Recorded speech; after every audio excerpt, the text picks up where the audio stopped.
My name's Michelle. I am a junior family science major, and I have deaf parents.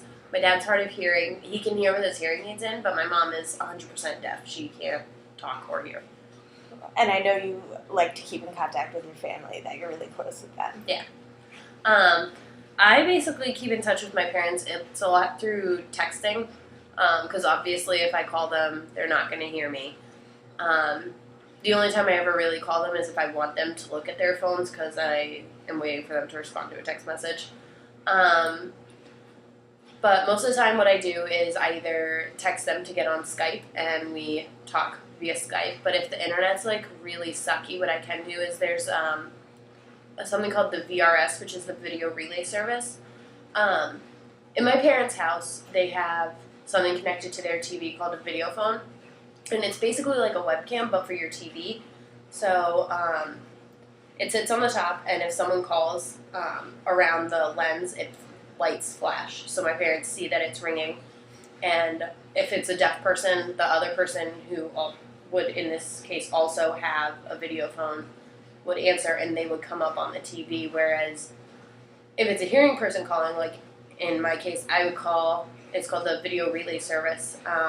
I would call an operator who has both a phone and a video phone.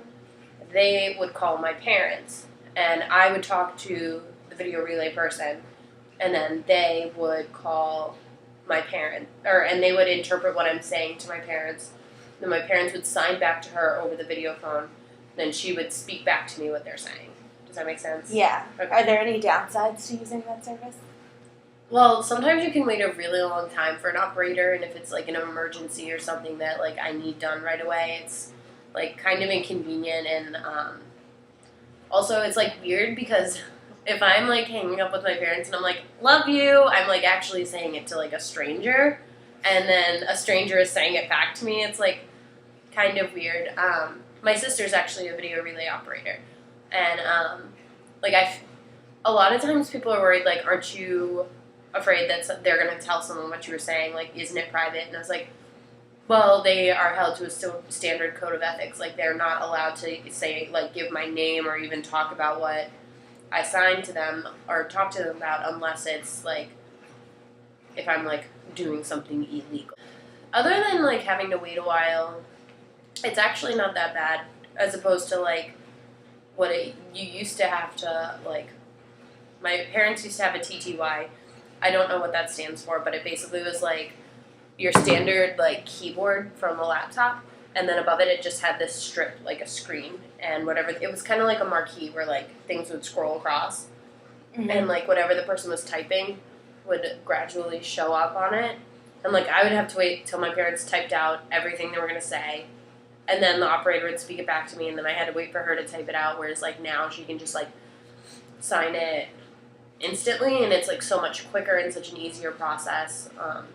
And that was probably before texting, right? Oh, definitely. It was like back when I think it was T-Mobile, before T-Mobile first came out with Sidekicks. This is when I was like a kid. Like I remember when I was sick at school and I had to and I wanted to go home. Like my school couldn't call my mom's cell phone, so like when she wasn't there, like or at home, I had to wait until she was home so they could call her to tell her to come back out and get me. Like, it was a mess. But in our class, we talked a lot about using person-first language, like saying people with a hearing disability rather than deaf people. But I noticed you were saying deaf people. Have you ever beard about deaf people? A lot of deaf people hate being called hearing impaired.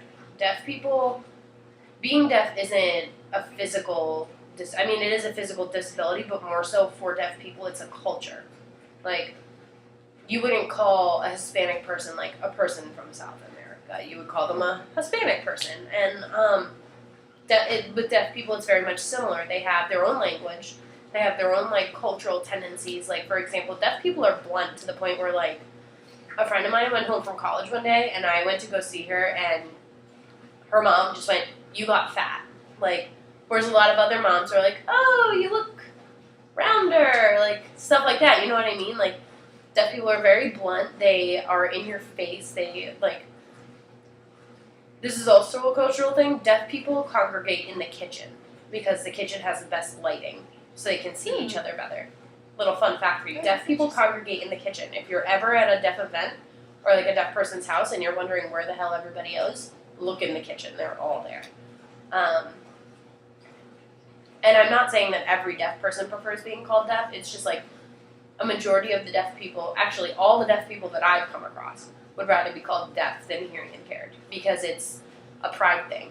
This like combination between using technology to improve communications and like preserving deaf culture, I'm sure that comes to a head a lot during the debate about cochlear implants.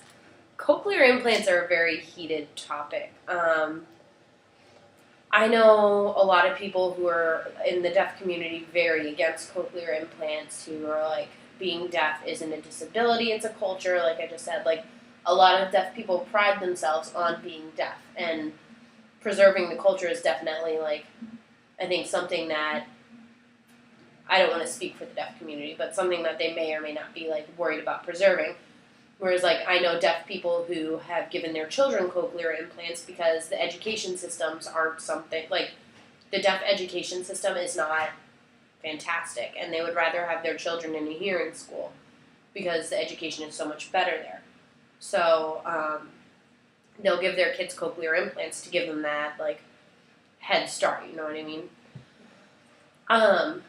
But then again, I know a lot of deaf people who are like, I don't care either way, like, whatever suits you, like, I'm going to do my thing over here, you can choose to do with cochlear implants what you will, but I do know, like, a lot of deaf people who are definitely, like, against the cochlear implants because a lot of the time, I don't know the statistics, but I think a lot of time, like, children who have cochlear implants are, like, from hearing parents. And in that case, like, that child never even had the chance to even explore the deaf culture, and the parents didn't really explore the deaf culture because they don't know to do so, you know? In my opinion, like, I understand that cochlear implants, like, the earlier you get them, the better off you will be because you'll get so much more exposure to language and therefore will be, like, more developmentally ahead. But in my opinion, I think it should be up to the individual. Like, I don't think a child should be given a cochlear implant before, unless they decide that's what they want, you know? Because, like, you're kind of sending a message, like, there's something wrong with you, so we fixed it. And now you have this obvious device attached to your head, you know?